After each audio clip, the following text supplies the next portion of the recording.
Coming up next on the Passion Struck podcast. And so part of what makes it hard to reach out for help is because then it's taking that very thing that I'm working so hard day and night of to not look at, to not see, to not acknowledge. It's me actually looking at it straight in the face and saying, all right, time to deal with you. Welcome visionaries, creators, innovators, entrepreneurs, leaders, and growth seekers of all types to the Passion Struck podcast. Hi, I'm John Miles, a peak performance coach, multi-industry CEO, Navy veteran, and entrepreneur on a mission to make passion go viral for millions worldwide. And each week I do so by sharing with you an inspirational message and interviewing high achievers from all walks of life to unlock their secrets and lessons to becoming passion struck. The purpose of our show is to serve you, the listener, by giving you tips, tasks, and activities you can use to achieve peak performance and pursue the passion-driven life you have always wanted to have. Now, let's become passion struck. Welcome back to the Passion Struck podcast, and thank you each and every one of you for coming back every week to learn, to live better, be better, and impact our world. And if you're new to the show, or you'd like to introduce it to a friend or family member, a great way to do that is through our starter packs. These are collections of your favorite episodes grouped by topic that give you a great introduction to everything that we do here on the show. Just go to passionstruck.com/starter packs to get started. And another way that you can get acquainted with the show is by going to our YouTube channel at John R. Miles, which has over 200 different videos with some unique content that's not here on the podcast, mindset moments, which are 2 to 5 minute clips, and also long form interviews. Go check it out on YouTube. And thank you as always for your support. Today's episode features Dr. Rubin Khoddam. Dr. Khoddam is a clinical psychologist and founder of COPE Psychological Center, an evidence-based mental health treatment center based in Los Angeles and providing care all across California. He is also the team lead for a residential rehabilitation center for veterans struggling with addictions and homelessness.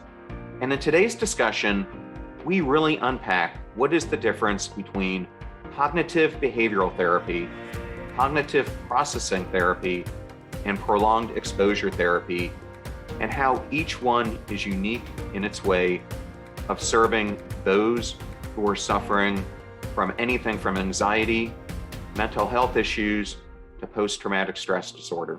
We also talked about acceptance and commitment therapy, integrative behavior therapy, especially for couples, and so much more. Thank you for choosing the Passion Struck podcast and choosing me as your host and guide on your journey to unlocking a no regrets life. Now, let the journey begin.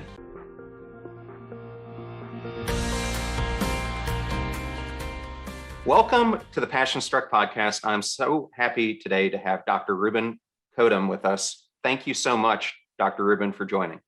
Of course, I'm happy to be here. Thanks for having me.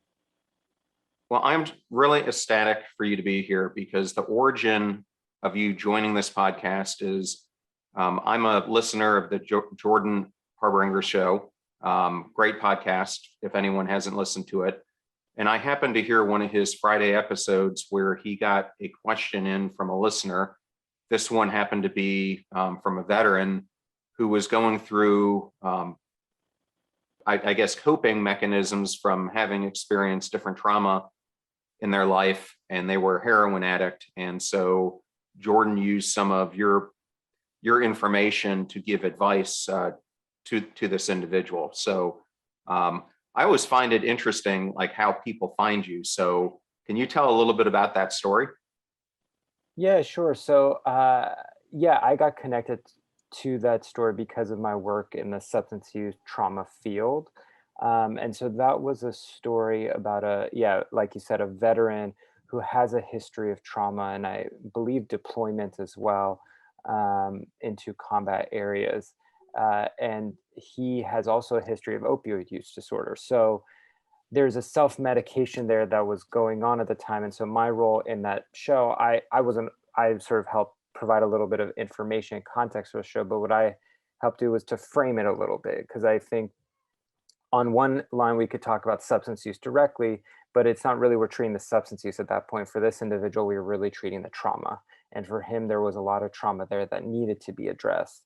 And then I think from there, then it's about how do we treat it, and we have a lot of great treatments out there for trauma: cognitive processing therapy, prolonged exposure. And so my role was to provide a little bit of information around that, maybe a little bit of guidance and things to look into, because although his trauma might be combat related, we all have our own traumas, and it's not, military isn't the only way people experience trauma. There's a lot of different ways.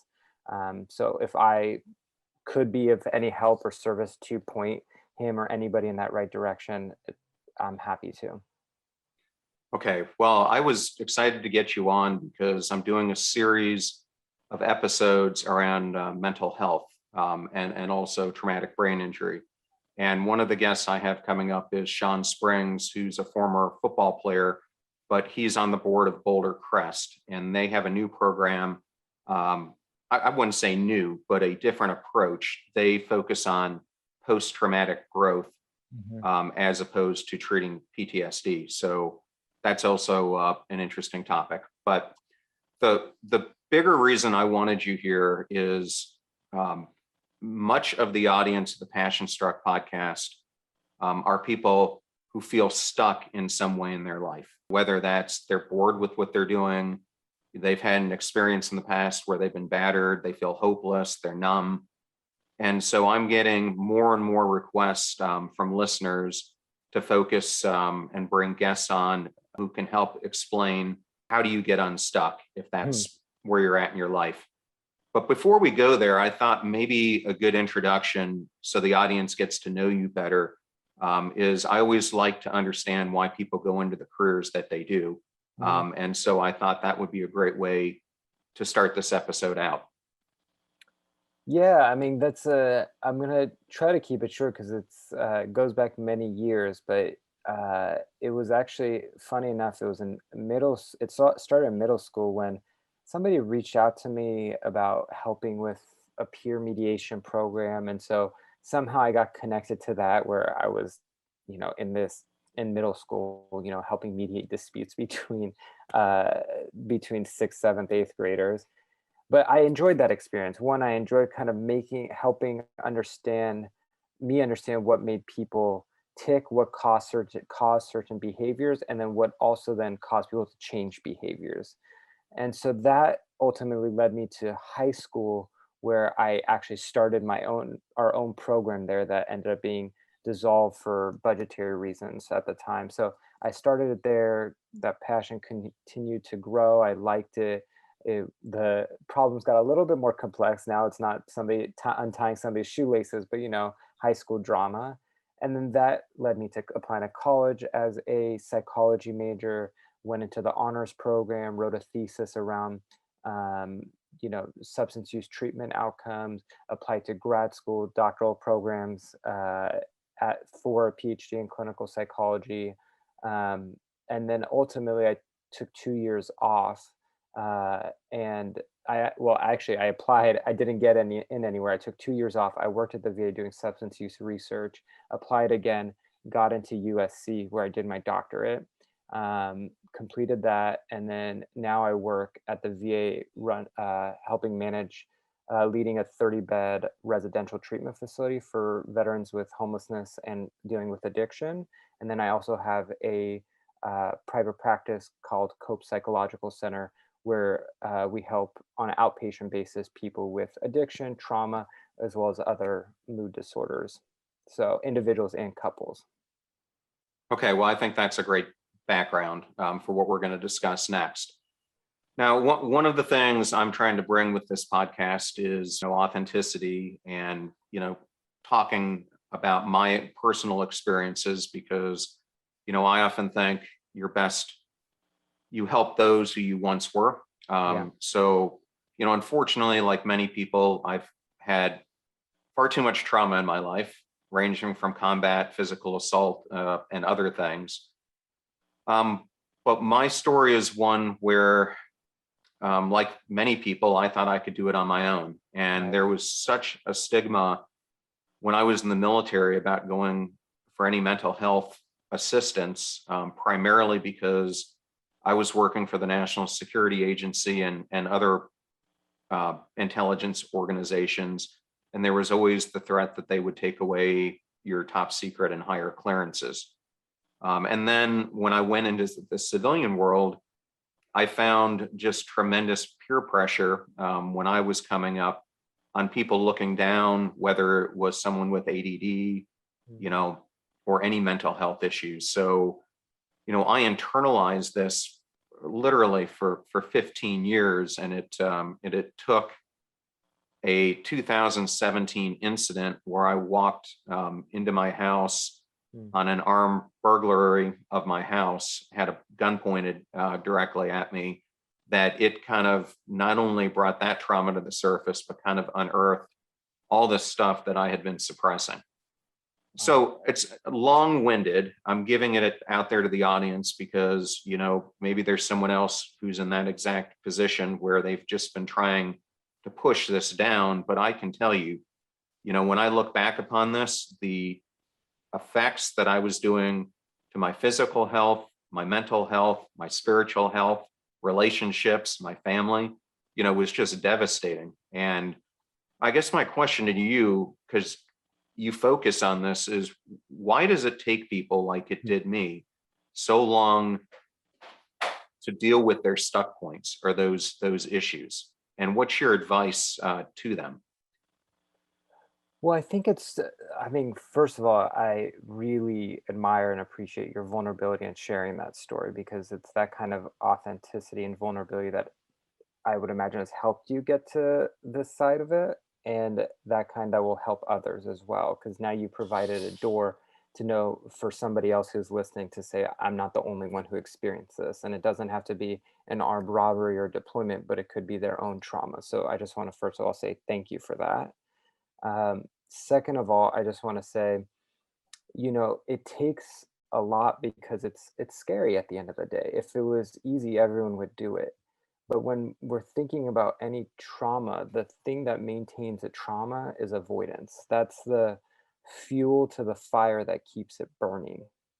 And when we avoid it, it feels good, right? Because our trauma keeps us on alert. It keeps us activated. It keeps us hyper vigilant. It keeps us on guard. It keeps us anxious. It keeps us irritable because we want to protect ourselves. Like, God forbid, if something else happens, that I can be prepared for it. And so, part of what makes it hard to reach out for help is because then it's taking that very thing that I'm working so hard day and night of to not look at, to not see, to not acknowledge. It's me actually looking at it straight in the face and saying, "All right, time to deal with you." And my advice to people is it's not also as scary as it might seem. Yes, it's work. Yes, it takes time. And also it's not necessarily about being thrown into the deep end. Maybe it's just about, dipping your toe in the water a little bit. And then after you dip the toe, maybe it's the foot. Maybe the foot becomes, the calf, and so on and so forth, so that it acclimates you. Because in the same way, if you go scuba diving and you don't, slowly go up, the pressure will get to you and you get the bends, right? So you have to slowly adjust to each level that you're at. And trauma treatment is in some ways the same way, where you want to take it one step at a time. And I think if you think about all the way you have to go, it becomes overwhelming. But if you just focus on that first part of the road before the curve hits, that's all you got to get to. And then there will be another curve past that. But if you could just get to that one piece, then that's all you got to do. And then we'll worry about the rest from there. But let's just focus on this here. We will be right back to the Passion Struck podcast. Did you know that the majority of people who have a mental illness do not seek or receive treatment? I know I put it off for years. Why? Because I thought I would be judged and seen as weak. I doubted it would work, had too much pride, and thought I could solve my problems all by myself, and feared confronting the issue and having to change. I know firsthand that facing those problems isn't easy, and you don't win a prize for doing it all alone. Getting professional help isn't weird or weak. It's smart. It is as important as hiring a personal trainer to help you with your physical health. But finding the time to fit in therapy can seem impossible for those of us who can't even find a minute for ourselves. That is why I recommend Talkspace, which makes meeting with a licensed therapist a convenient, secure, and stigma-free experience, right from your phone, tablet, or computer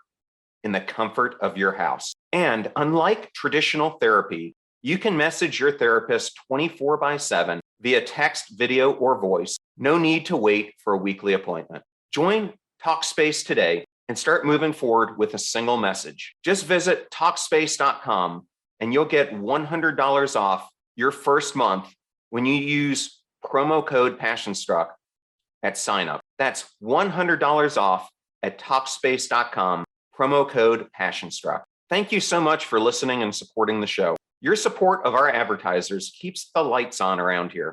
And I realize that all those codes and URLs can be tough to remember, so we put them in the show notes for the episode. Please consider those who support the show and make it possible. Now, back to PassionStruck.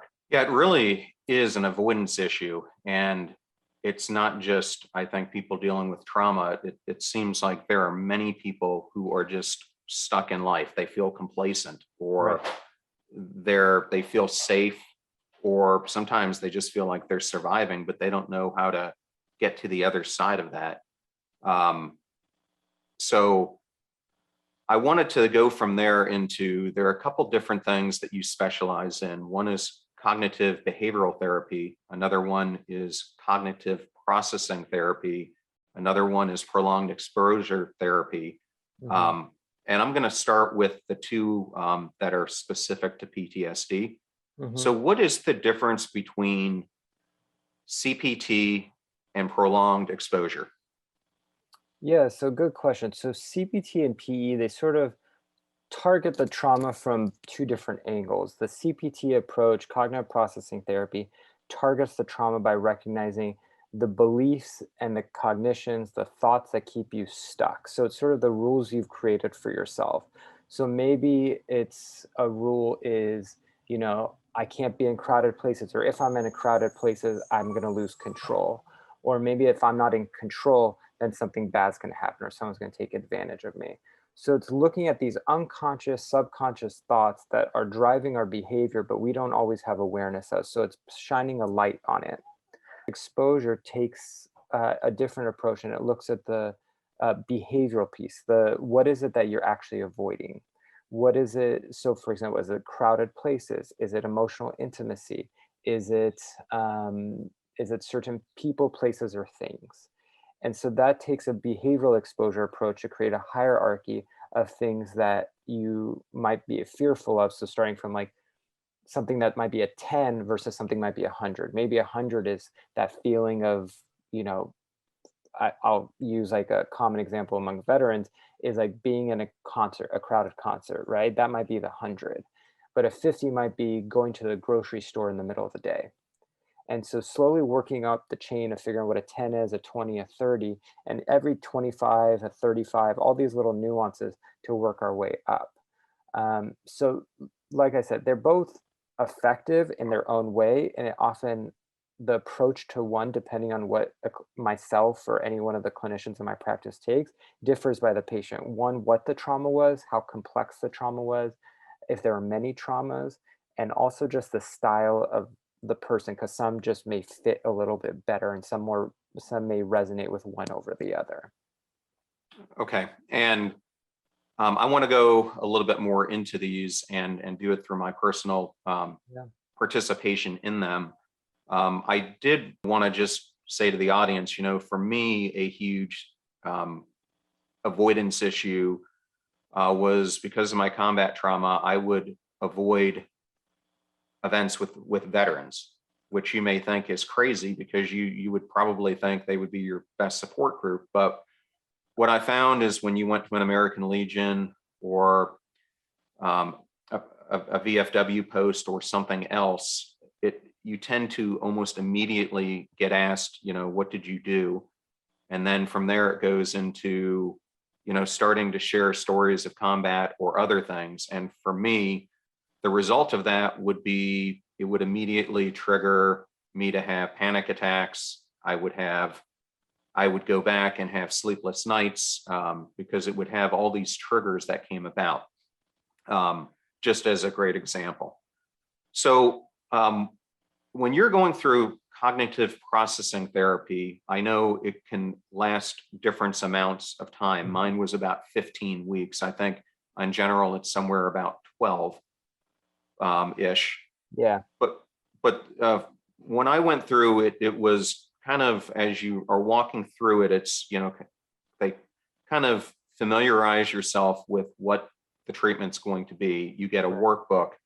And then one of the first things that you have to do is figure out how to write stuck points, because I found when I went into it, I was kind of giving the result of the stuck point, but not necessarily the stuck point that was causing the result, if that makes sense. Right.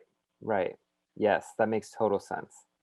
And then from there, we went into a number of different sessions on then how do you deal with those stuck points, and then what are the things that it impacts. So I remember going through things where we were looking at intimacy, we were looking at power and control, safety, trust, and other things. And can you just, like, if the listener's unaware of this, why those 4 or 5 specific areas? I think it's safety, trust, power, control, esteem, and intimacy. Mm-hmm. So if I can, I might even back a step up too, to just sort of explain the context around stuck points too. Because what I often share with people that I work with is that the process that develops, like from a PTSD perspective, what happens after any trauma, the things that people experience is a very natural traumatic reaction people experience. There's that feeling on edge, there's the fear, there's the kind of intrusive thoughts. And I share this analogy with people because I think it humanizes and normalizes the experience a bit, which is I ask people to sort of reflect on the last time that you got into just a tiny car accident, like a fender bender, anything like that. Because what happens in those moments, and you tell me if you disagree, but oftentimes even just after like a fender bender, after you experience that, you kind of are replaying that in your head a bit of like, wait, how did that happen? Did I do this? Did they do that? How did, and you're kind of, it's cycling in your mind, right? And then when that's cycling, it often can lead us to feeling on edge. It could feel, and that's the second piece of like a traumatic reaction. There's the intrusive memories through the replaying. The second piece being the hypervigilance, feeling on edge. When you get back in the car, you're just kind of a little bit more anxious. It's the second piece. The third piece, it changes you. It changes your thoughts about, are you a good driver? Are they a good driver? Can I trust people on the road? Maybe you start avoiding that path a little bit, and that avoidance piece is that fourth piece. And that's the piece that keeps that trauma, like I said, in motion. That's what keeps the fuel burning. And so part of what you're describing is understanding what it is at that thoughts level, at that emotion, at that cognitive level that's keeping us stuck. And so what I often share is if you never get back in the car, all of those thoughts, all of those emotions are going to grow. So if you have a thought of like, I can't trust drivers on the freeway, or I'm not a good driver, or extrapolating to maybe the type of driver that I was driving, those type of people aren't good drivers, right? Those become the stuck points that we start to look at. And so we look at, like you said, there's 5 areas. There's self-esteem related thoughts. So something related about you, your abilities, your sense of self. There's thoughts related to power and control. So if I'm not driving, then something bad's going to happen, right? So that might be an example of power and control. A safety related thoughts, that freeways aren't safe, the roads aren't safe, LA drivers are bad, or wherever you live. I live in LA, so I could say that. um, uh, there's intimacy, so that could be emotional intimacy, that could be physical intimacy, that could be sexual intimacy. So I don't feel comfortable opening up to people. If I open up to people, they'll take advantage of me. And then there is trust. And trust is oftentimes, especially in the context of trauma, we tend to paint a broad brushstroke over, I can't trust anybody, or I can't trust drivers. I can't trust somebody to drive for me. I can't trust drivers at night, And so extrapolate these really big and strong beliefs to the world at large, oftentimes in the context of a trauma. And what we hope to see is one, taking each of these stuck points and breaking it down to recognize, okay, one, let's contextualize it. Because oftentimes in the context of the trauma, those weren't stuck points, those actually made sense. And maybe to some extent they made you feel safe and protected and did protect you. But when we're no longer in that trauma, that belief can actually do us more harm than good. And just to close out, what I'm just going to say is like the analogy I often make for that, and you'll see I make a lot of analogies because I think it helps me understand the process, and I think it hopefully helps the people I work with. It's sort of like taking an antibiotic. In the context of an infection, if you take an antibiotic, what happens, John? It saves you, You, right? It protects yeah, you. you're going to get better. Yeah. You're going to get better, right? But if your infection goes away and you still keep taking that antibiotic, what happens?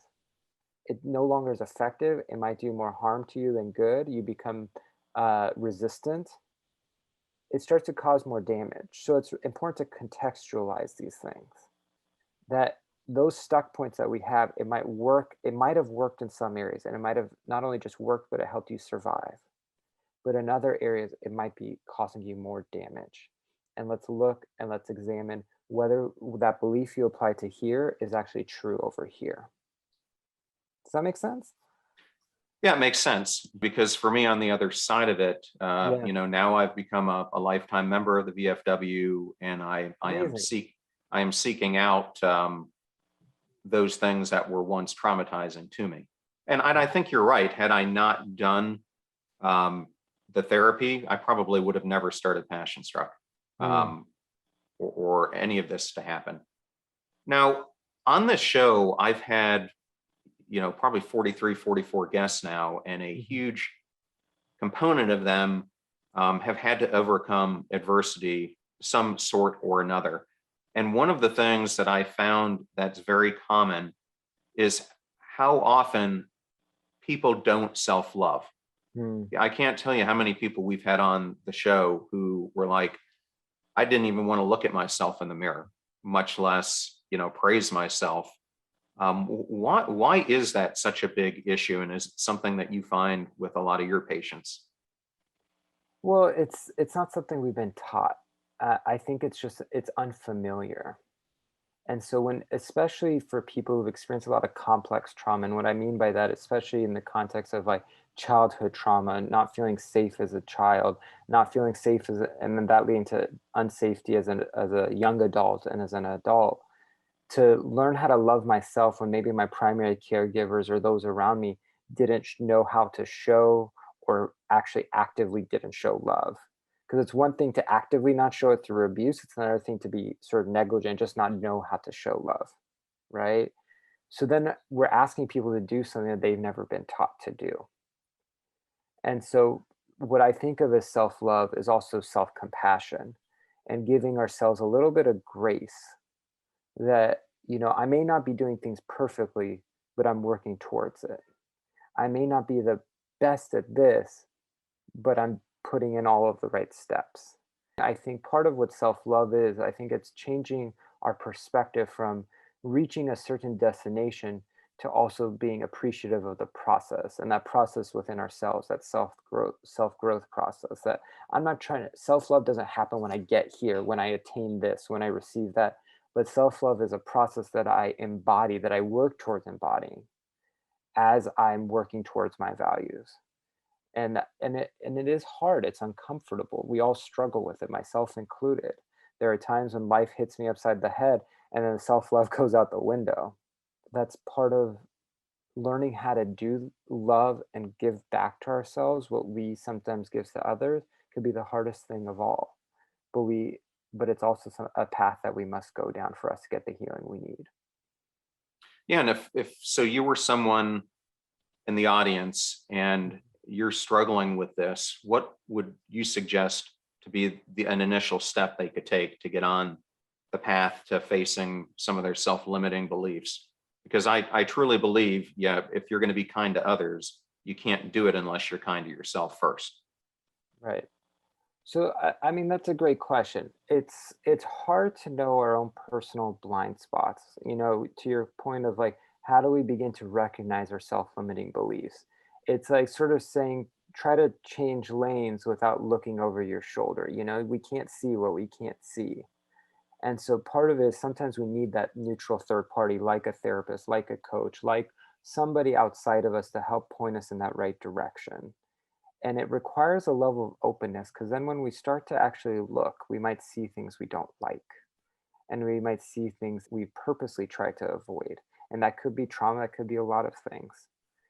And being able to be open to the idea that maybe my perspective may not be the perspective that's most serving me at this point. So I would say number one, getting somebody else to kind of support you, whether that be a therapist, whether that be a close friend, whether that be somebody else, but somebody that could help be a mirror, a reflection to help guide you. The other I would say is just beginning to embody a sense of openness and humility, that the way I approach my life may not be the way that's most serves my highest and greatest good. And then the third thing, which is probably the hardest thing to do, is begin looking at the interaction between your thoughts, between your feelings, and between your behaviors. So, how is my thought that, if I can use your example, John, how is my thought that if I go into VFW posts, and I'm going to make a little, take creative liberty a little bit, but if I go into VFW posts, I'm going to lose control. I'm not going to be able to handle it, right? How does that thought right there affect what I do? And how does that affect how I feel, right? Because I might then feel anxious, and what I might end up doing is avoiding it.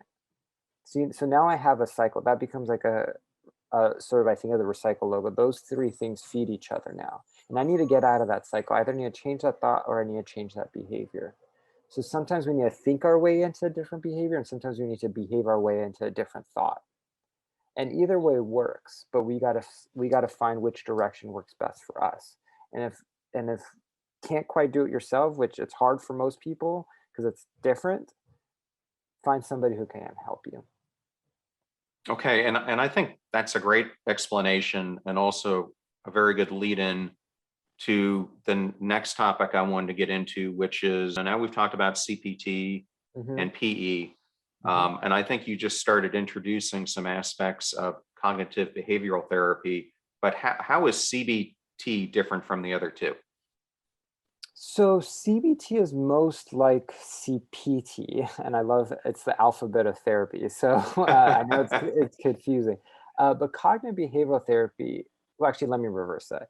Cognitive processing therapy, which you just talked about, is really just a more specific form of cognitive behavioral therapy. So CPT is a trauma focused CBT intervention, really. So cognitive behavioral therapy is a more general intervention that looks at how our thoughts, feelings, and behaviors all relate to each other, and how that affects trauma, our anxiety, depression, substance use. It's a more generalized intervention that cuts across a variety of mental health issues. So, like I said, I named off quite a few of them: depression, anxiety, substance use, trauma. And then underneath a cognitive behavioral framework, there are more specific treatments like CBT, like PE. So I think of CBT as the umbrella, and then that it probably cuts across the most amount of things. And then we have more specific interventions that target it. So for example, like PE targets more of the behavioral piece from a cognitive behavioral perspective, and cognitive processing therapy targets the more cognitive piece, if that makes sense. Okay, I think that does. And then there is one other treatment that I don't think you do as much work in, but some people believe helps as well, which is EDMR. I know the VA now no longer uses it, but how EDMR is very different from any of the things we've been talking about.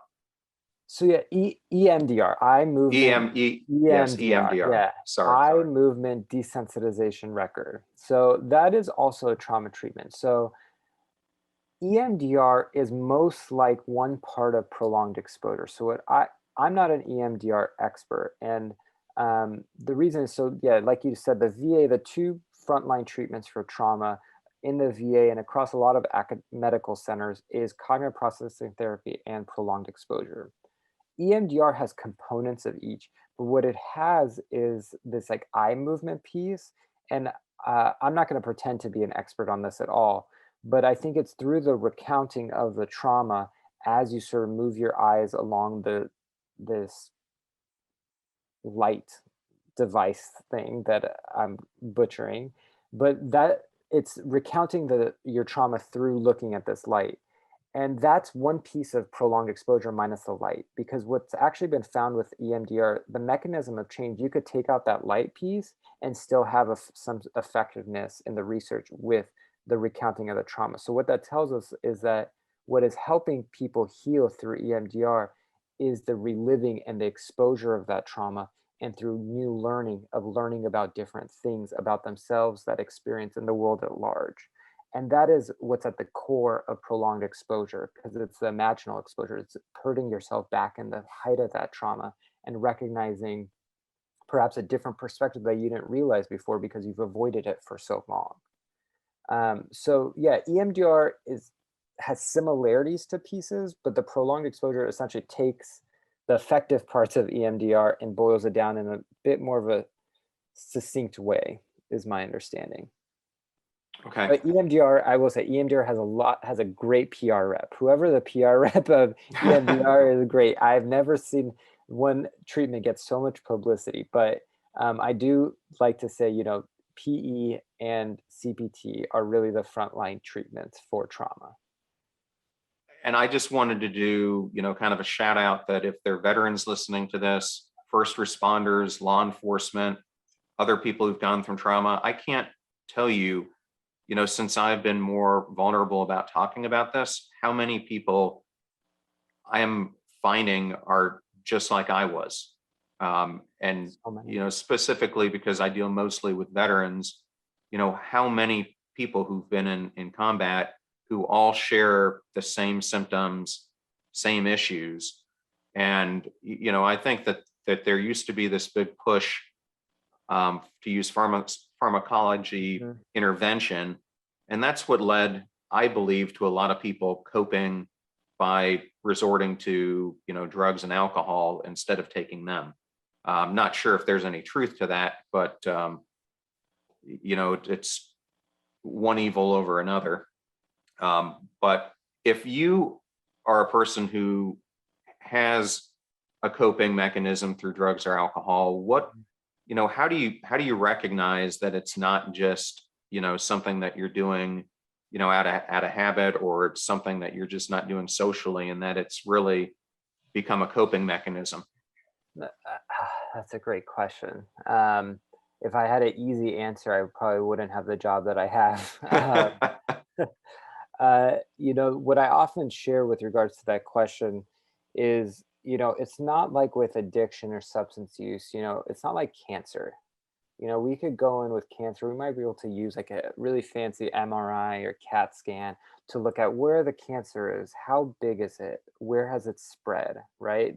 It kind of tells us when we do one of those internal audits what's there. We don't have that same capability with substance use. So we have to rely on other ways to kind of guide us. And I often ask that question for people I work with. We don't have those capabilities, but how would we know when that thing you do has now turned malignant, has now become something that's become a problem? And usually what people identify is a few different areas. One is, maybe it started causing you problems in your relationship. Maybe now with your partner, with your friends, with your family, they started to notice some changes in you. Maybe they start distancing. Maybe it's become some conflict around it. Maybe that's one thing. Maybe the second thing is, are there health problems? Now, you know, is there liver issues, cirrhosis on an extreme level? Do you just have more, are your what's it called? Blood draws coming back are all right. So things like that. What about work? Is it affecting your work at all? So it's looking at all these different domains, legal problems. Is it causing you, DUIs?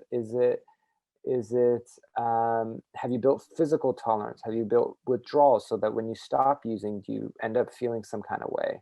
Obviously, on the extreme form are seizures, but even more so, getting shakes a little bit, maybe some nausea, maybe some headaches, maybe some lethargy, which is to some extent natural. But looking at all these different areas and various domains to see how pervasive has the substance use become in your life. And that's how we kind of know at what point, if we were to think from relatively, I don't know, normal is not the right word, relatively common social drinking experiences that people have to, what somebody might label as a substance use disorder, where does that line tick? And it's not something, I mean, I could obviously say from a clinical perspective, but that doesn't do any good if the person doesn't see it from a personal experience. And so that's what I often try to explore with the person I'm working with is in what areas have you noticed things shift? Interesting. I just happened to read an article about the Vietnam War. And in it, one of the things that at that time the Secretary of Defense discovered was that somewhere between 22 and 28% of all service members who were in Vietnam were heroin addicts. Hmm. And the study went on to show that the result when they came back home, because there were a lot of people worried that they were going to bring this heroin addiction home with them. But the result found that over 90% of them, when they came back to the United States, broke themselves of their heroin habit, which is a much, much higher outcome than is in the general population. And they said a lot of it had to do primarily because the circumstances with which they found themselves under stress, fear of going into battle, whatever it may be, and how available the heroin was when they got back into their lives in America. That change of circumstances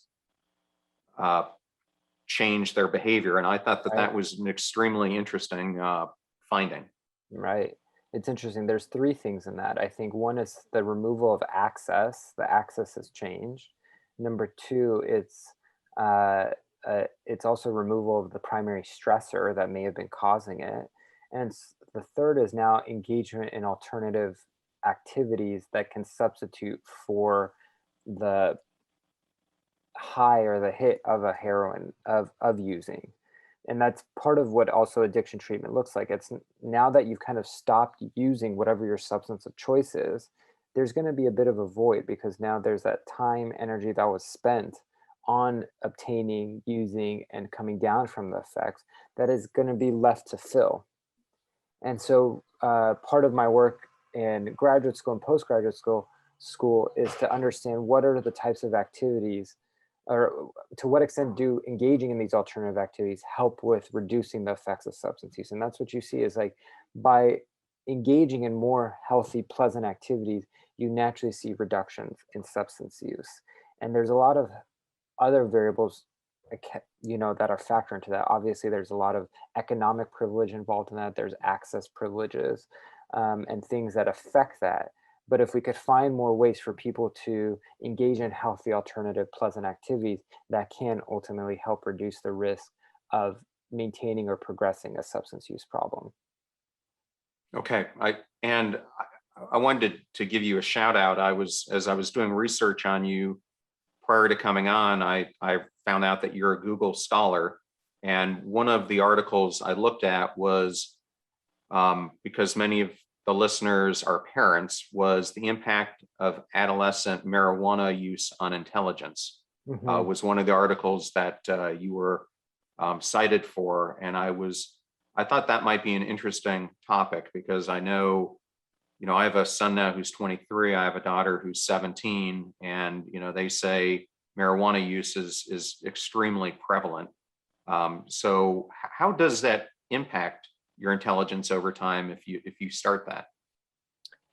I mean, that's a good question. So there's a lot of there's some conflicting research on that, and let me preface it by saying I'm not that's not my expertise is the marijuana intelligence field, but I will say that I think in the study that you're referencing, we didn't find, I mean, there's a bit more nuance, but not as many differences in intelligence as we would have expected. However, there's a lot of variables that could account for that. And I will say, I think that there's still a lot more research that needs to be done. And part of the difficulty is marijuana is classified as a Schedule One drug, but and so it sometimes makes it harder to do research. And there's also so many different strains and so many different types of marijuana that complicate the relationship. However, from what my understanding is that, cannabis obviously does affect our ability, and I'm not just referring to intellectual ability, the extent to which that's short term and like in relation to the acute intoxication versus how much of it is chronic is still unclear. There is a study that's being done, a multi-site study that I believe might be the largest funded study by the National Institute of Health. They're actually my old advisor from college, called the ABCD project, and I forgot what it stands for. Adolescence. Oh God, I'm gonna mess it up. But ABCD project, and what it actually looks like is from the ages of about 9 to 10, all the way. They follow everyone for 10 years, um, and they're looking at pre-substance use and post-substance use changes to their brain, and they get MRIs every year.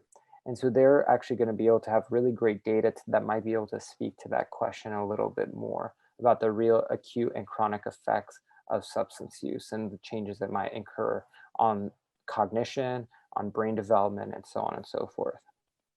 Okay. Well, thank you for that. Now, another area of expertise I saw that you had, and it was something that I had never heard of before, or just may not be familiar with, was acceptance and commitment therapy. Mm-hmm. And can you describe what that is and how it helps people? I love so ACT for short. So a lot of people just refer to it as ACT or ACT, acceptance and commitment therapy. And what I love about ACT is that it's a bit different. With each of these treatments, about goodness of fit and finding the treatment that works. And for some people who are sometimes, some of us are more emotional minded, some of us are a bit more rational minded, some of us live somewhere in the middle.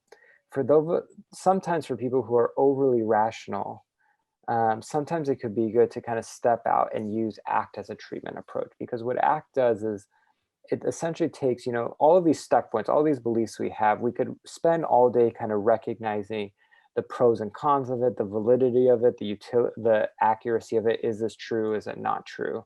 But we, at the end of the day, can feel like it's true, right? And sometimes it's just that makes us. It's hard to get out of that loop. And what ACT approach does, it takes a step back and says, rather than challenging that thought, let's just notice how often that thought you've been struggling with that thought. How long has that thought been driving a large part of your life? And we could spend so much of our lives living based off of that thought, or making that experience go away, or making that feeling go away because I don't want to think about it. I don't want to feel it. And all this stuff. But what that does is that it takes away from living our lives. And we can't simultaneously, in some ways, get rid of a thought and live our lives, right? And so what it's saying is, let me figure out, what are my values. Let me accept all of the uncomfortable thoughts and feelings that I have, because oftentimes these are thoughts that continue and continue to come up. And how can I develop a greater level of acceptance around it? So it's acceptance strategies, and also recognize how I can. Oh, are you still there?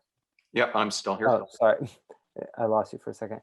But how I can also learn to change my life, knowing that these thoughts and feelings are here, knowing that it may not go away. How can I still live the life that I want? And so that's really what it's focused on. And I think it's really beautiful. It's an experiential treatment that really utilizes a lot of metaphors, a lot of exercises, a lot of things that kind of get at that level of, I hate to say this word again, but that stuckness that people feel.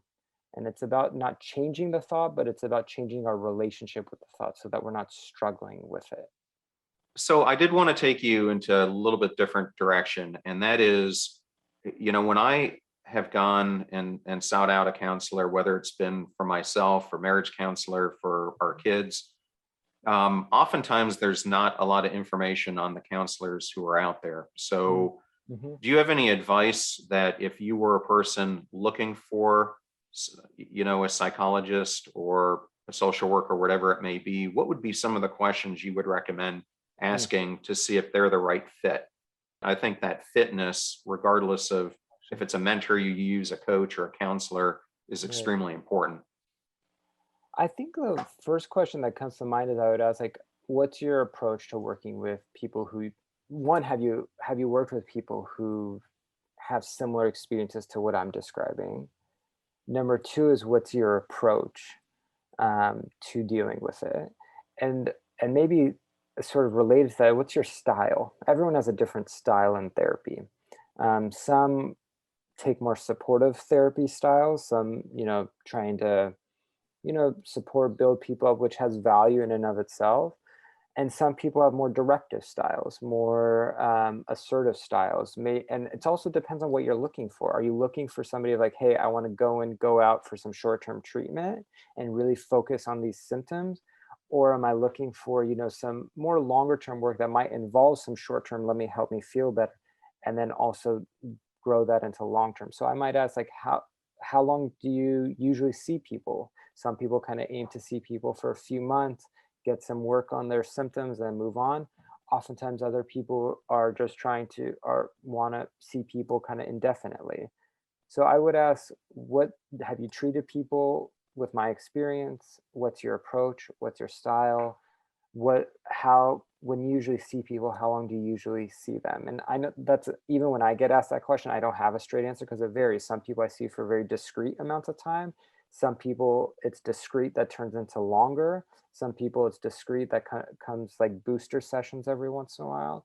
So it varies quite a bit, but hopefully through all those things you get a sense. But more than anything, I would just pay attention to how does it feel when you're on the phone or the video call or in person with them? Do you feel comfortable? Do you notice yourself holding back? And obviously, a part of that is natural because it's a new person, but notice how the energy of that feels when you're in that room and pay attention to your own self because at the end of the day, it's about a fit for you. I it's your life and what you need. So don't be afraid to advocate for yourself and what you need. Okay, well, that's great. I will put these in the show notes, but if someone, Dr. Rubin, wanted to reach out to you, what are some ways that they could do that?